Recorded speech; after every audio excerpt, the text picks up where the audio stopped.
No cabe duda que viajar en el tiempo es un fenómeno fascinante, y dicho esto, voy a compartir con ustedes un puñado de ejemplos. El misterio tiene oscuras historias que claman ser contadas. Yo soy Paul, y esta es una de esas historias.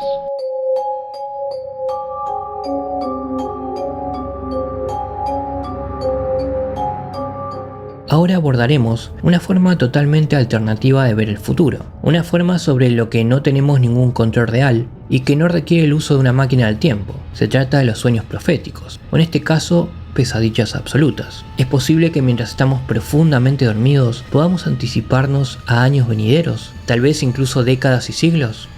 Antes de iniciar con la historia, echaremos un vistazo a lo que realmente son sueños proféticos y cómo pueden impulsarnos hacia tiempos futuros. En medium.com se llega justo al meollo de la cuestión. Aquí se dice lo siguiente: los sueños proféticos son en los que tienes una experiencia que aún no ha sucedido en nuestro reino, pero que más tarde sucede, y en los que experimentarás un déjà vu por haber visto ya el resultado de esa experiencia.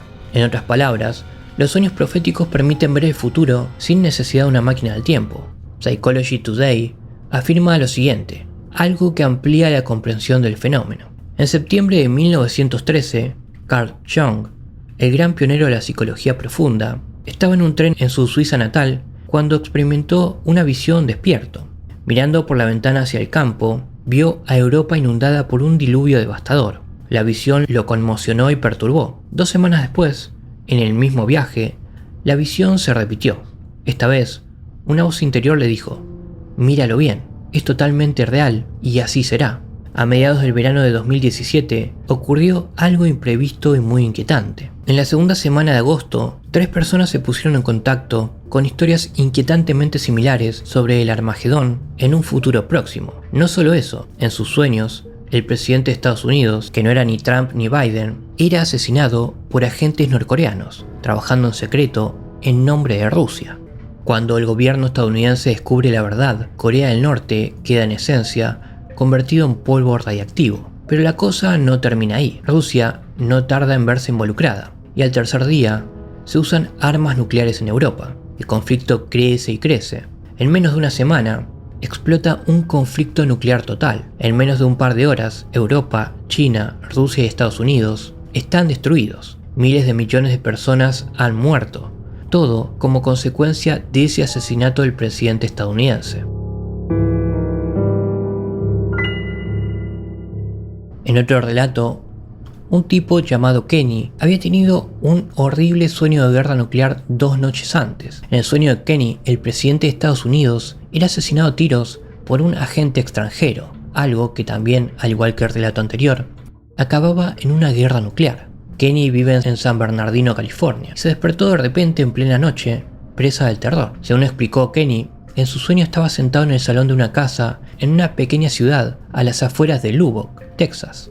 Kenny no tenía ni idea del nombre del pueblo, solo sabía que estaba cerca de Lubbock, un lugar que nunca había visitado. En el sueño, Kenny escuchó un ruido sordo y profundo que parecía provenir de algún lugar lejano. Desconcertado, se acercó a la puerta mosquitera y se asomó al exterior. Para su horror, Kenny pudo ver a lo lejos lo que ninguno de nosotros quisiera ver jamás: una enorme nube nuclear en forma de hongo que se cernía grande y ominosa en el horizonte. Solo podía permanecer de pie y contemplar cómo la enorme nube radiactiva se extendía a una altura claramente kilométrica. Todo el cielo se tiñó de negro y de repente una enorme ola de fuego y humo, de cientos de metros de altura, atravesó todo el paisaje, arrasándolo todo a su paso. En cuestión de segundos se produjo otra explosión, de nuevo a lo lejos, pero en dirección opuesta. La guerra nuclear había comenzado. Fue entonces cuando Kenny se despertó agradecido de que todo hubiera sido un sueño, pero perturbado por el hecho de que el sueño parecía algo mucho más que un sueño normal. Kenny sintió que había visto algo que aún estaba por llegar, un atisbo del futuro próximo. Desde la década de 1980 se ha informado en todo el mundo de avistamientos de ovnis de gran tamaño y forma triangular, que suelen describirse como de color negro, con zumbido grave y muy a menudo con esquinas redondeadas en lugar de angulosas. La enorme proliferación de estos informes ha llevado a algunos comentaristas ufológicos a sospechar que los triángulos voladores, como se los conoce, son ejemplos de aeronaves aún clasificadas, cuyo desarrollo se inició en secreto en la década de 1980 por el Departamento de Defensa de Estados Unidos. En gran medida, los investigadores de ovnis se dividen en dos bandos, que los triángulos voladores son creaciones de los militares estadounidenses o que fueron pilotados por extraterrestres. Sin embargo, existe otra teoría para todo este misterio. El fallecido Omar Fowler, un experto en ovnis que murió en 2017, tenía la teoría de que los triángulos voladores podrían ser nada menos que los vehículos aéreos de los viajeros del tiempo. Fowler tenía una buena razón para esto. En una ocasión, en septiembre de 1992, sobre una gran zona boscosa del centro de Inglaterra, llamada Cannock Chase, Omar consiguió un testimonio de un hombre llamado Alan Ball. Acordó encontrarse con él en el Chase la mañana posterior. Por increíble que parezca, Ball afirmó que una mañana, mientras conducía de vuelta a casa, fue trasladado a bordo de un enorme triángulo volador negro, donde fue transportado al interior de la nave y sometido a una serie de experimentos médicos por tres pequeñas figuras humanoides en lo que parecía un laboratorio médico. A los 10 o 15 minutos del experimento, Paul afirmó que su mente se inundó de imágenes del Reino Unido en ruinas. Era el Armagedón definitivo, edificios destruidos en todas direcciones, cuerpos humanos carbonizados por todas partes y la certeza de que se había producido un accidente nuclear, que el Reino Unido y posiblemente cualquier otro lugar había sido destruido. Después de tener la aterradora visión, Ball fue bajado de la nave, literalmente, desde una puerta de 1,5 metros por encima del bosque. Ball estuvo aterrado durante varios días. Particularmente interesante es el hecho de que Fowler tenía en sus archivos dos casos extremadamente similares, y también en los bosques de Cannock Chase, de personas llevadas a triángulos voladores y expuestas a imágenes en sus mentes de un apocalipsis masivo. Fowler seguía abierto a la idea de que los triángulos voladores pudieran ser de naturaleza extraterrestre. Sin embargo, no era capaz de desprenderse de la inquietante posibilidad de que las naves fueran pilotadas por viajeros en el tiempo, y que lo que Ball y las otras dos personas estaban viendo fuera un futuro aún por venir, y que las tres víctimas hubiesen sido llevadas al futuro y luego devueltas a 1992. En los últimos días de diciembre de 1980, se produjeron múltiples y extraños encuentros e incidentes salvajes en el bosque de Rendlesham, Suffolk, Inglaterra, y nada menos que durante 3 noches. Basándose en sus encuentros personales, muchos de los presentes creyeron que algo casi increíble había ocurrido en el bosque a oscuras la noche del 26 de diciembre. Sus vidas cambiaron para siempre, y en su mayor parte no para mejor. Una de las figuras clave en el asunto de Rendlesham fue Jim Penniston. Ingresó en las Fuerzas Aéreas de Estados Unidos en 1973. Cuando se desató el infierno en el bosque de Rendlesham, Penniston era oficial superior de seguridad. Tanto él como Holt tuvieron encuentros sorprendentes esas noches de diciembre. Penniston llegó a tocar ese artefacto, algo que según cree ahora, le hizo recibir un mensaje en un código binario que básicamente se descargó en su mente. El código binario es la forma más simple de datos. Se representa íntegramente mediante un sistema binario de dígitos formado por una cadena de ceros y unos. Este código se asocia a menudo con el código máquina en el sentido en que los conjuntos binarios pueden combinarse para formar un código en bruto, que es interpretado por una computadora u otra pieza de hardware. El sargento se sometió a hipnosis en 1994, como parte de un intento de tratar de recordar datos profundamente enterrados relativos a lo que ocurrió durante uno de los encuentros más cercanos de Gran Bretaña. Muy interesantemente, y mientras estaba bajo hipnosis, Penniston declaró que nuestros presuntos alienígenas son en realidad visitantes de un futuro lejano, nuestro futuro. Ese futuro, añadió Penniston, es muy oscuro, con problemas infinitamente profundos, contaminado y en el que la raza humana está abrumadoramente asolada por problemas reproductivos. La respuesta a esos mismos problemas masivos, le dijeron a Penniston las entidades con las que se encontró en el bosque, es que viajan a un pasado lejano, hasta nuestros días, para conseguir esperma, óvulos y cromosomas. Todo esto como parte de un esfuerzo para intentar asegurar la continuación de la raza humana del mañana, que está decayendo gravemente.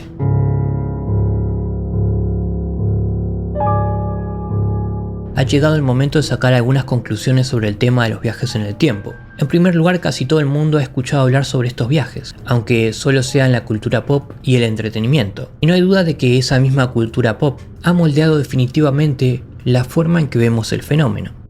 Sin embargo, nada de eso cambia el hecho de que el viaje en el tiempo en el mundo real parece ser factible. En muchos aspectos, sin embargo, no parece funcionar como esperamos. Por ejemplo, aunque los científicos han afirmado a bombos y platillos que son capaces de viajar en el tiempo a través de agujeros negros y agujeros de gusano, muy pocos, si es que hay alguno, han encontrado una forma viable de crear una máquina del tiempo. Por último, Pauline Charlesworth es alguien que tuvo una experiencia muy extraña en la década de 1980. Una experiencia que podría haber implicado que Pauline fuera arrancada de nuestro tiempo y llevada al pasado. Y estamos hablando de varios miles de años atrás. El lugar era un antiguo castro de Cannock, en Staffordshire, Inglaterra, llamado Castle Ring. Antes de pasar a la historia, es importante que comparta con ustedes la historia de este lugar innegablemente mágico. Historic England dice lo siguiente. El monumento está situado en el extremo sureste de Cannock Chase e incluye el terraplén y los restos enterrados de un castro de la Edad de Hierro, y las ruinas y restos de un pequeño edificio medieval identificado como parte de un pabellón de caza. Castle Ring ocupa la cima de una pequeña colina que constituye el punto más alto de Chase. El castro tiene forma de pentágono irregular y sus múltiples defensas encierran una superficie de 3,6 hectáreas. En la mayor parte de su recorrido, estas defensas incluyen una secuencia de terraplenes y fosos, normalmente a 3 terraplenes con 2 fosos entre ellos. En el lado oeste del castro, donde el acceso al emplazamiento por terreno es más llano, el banco central es más sustancial. La línea exterior de defensas se proyecta hacia el exterior y se ha agregado una longitud adicional de zanja y contraescarpa. Según Pauline, su extraño encuentro tuvo lugar un luminoso día de verano de 1986. Como trabajaba los sábados, tenía solo un día libre entre semana y había elegido ese día para preparar una cesta de picnic y hacer una excursión a Castle Ring. Al llegar, se preparó un sitio cómodo para sentarse, extendió una manta en el suelo y abrió su cesta de picnic, que contenía bebida, frutas y bocadillos. Durante más de una hora se sentó a leer un libro, pero entonces ocurrió algo muy curioso. Fue como si estuviese sentada en el interior de un vacío y todos los ruidos circundantes, como el silbido de los pájaros y el suave balanceo de las ramas de los árboles, cesaran por completo. Pauline también dijo que lo que había ahí no estaba del todo bien. La mejor manera que tengo de describirlo es decir que era como si no estuviese realmente en el Chase, sino como si estuviese en el sueño de alguien sobre cómo debería ser el Chase, como si todo fuese un espejismo pero uno bueno. Entonces, de entre los árboles, surgió una forma horrible que corría directamente hacia ella. Según Pauline, era un hombre. El hombre, sin embargo, no se parecía a ninguno que ella hubiese visto antes. Tenía pelo largo y sucio, la barba enmarañada y un rostro rechoncho, de aspecto mucho más prehistórico que moderno. Era relativamente de baja estatura, quizás no más de 1,5 metros, y vestía pieles de animal que le llegaban desde la cintura hasta las rodillas, con un largo trozo de piel de animal que le cubría el hombro derecho. En la mano derecha llevaba lo que sin duda era una cornamenta de ciervo, hábilmente transformada en un arma en forma de daga, que en caso de necesidad podía infligir graves daños. Pauline dijo que era muy difícil saber quién estaba más asustado, si ella o el hombre. Mientras ella le miraba aterrada, él la miraba con curiosidad y de un modo que Pauline describió como inquietante y siniestro. En varias ocasiones pronunció lo que parecían las palabras de un idioma desconocido. Era como si estuviese enfadado y me hiciera preguntas. Pero eso no era todo. A lo lejos, Pauline podía escuchar otras voces que se acercaban cada vez más y que colectivamente y en última instancia fueron creciendo hasta convertirse en un crescendo literal. Entonces descubrió el origen del ruido. A través de una brecha entre los árboles se acercaban unas 30 a 40 personas vestidas de forma similar, la mayoría hombres, pero Pauline no tardó en darse cuenta de que se iba a celebrar algún tipo de ceremonia importante en el interior de Castle Ring, y ella se encontraba justo en el centro de toda la acción. Los hombres y las mujeres procedieron a sentarse en los bordes de Castle Ring. Un hombre mucho más alto que el resto y que ella supuso que era el líder del grupo, se dirigió hacia ella y le dijo algo totalmente ininteligible, pero que ella entendió, por el gesto brusco de su brazo, que le estaba diciendo que saliera del círculo. Rápidamente lo hizo y se retiró con las piernas temblorosas hacia la arboleda. Durante más de 15 minutos permaneció sentada, presa de un terror sobrecogedor, mientras aquel curioso grupo de gente seguía cantando y balanceándose de forma rítmica e hipnótica. Entonces, desde el cielo, apareció la cosa más horrible que Pauline había visto en toda su vida. Era, según recordaba, una criatura de 1,5 metros de altura, con forma humana, piel negra, grasienta, aceitosa, brazos y piernas delgadas y un par de grandes alas correosas parecidas a las de un murciélago. Y por si fuera poco, también tenía 2 ojos rojos brillantes. Era como el demonio, recuerda Pauline, quizás con un alto grado de justificación comprensible. La criatura se dejó caer lentamente al suelo y merodeó por Castle Ring durante 1 minuto, mirando fijamente a unos y otros y emitiendo terribles sonidos que cortaban los oídos. De repente 7 u 8 hombres se abalanzaron sobre la criatura, tirándola al suelo, y la ataron firmemente con poderosas cuerdas. La criatura se retorció, luchó por soltarse y desgarró la carne de los hombres con sus garras, pero finalmente fue sometida y llevada al bosque por los mismos miembros de la tribu. El resto del grupo le siguió, y Pauline dijo que la extraña atmósfera empezó a disiparse y la zona acabó volviendo a su normalidad original. Durante varios minutos permaneció inmóvil, demasiado asustada para moverse, pero finalmente regresó a su manta sobre sus piernas aún inestables. La recogió junto con su cesta de picnic y corrió a su coche. ¿Qué pudo haber sido esto? ¿Una mirada repentina al pasado? Y además, ¿qué podemos mencionar con respecto a esta criatura que apareció de la nada? Todos estos casos de viajes en el tiempo siguen siendo un misterio aún hoy en día.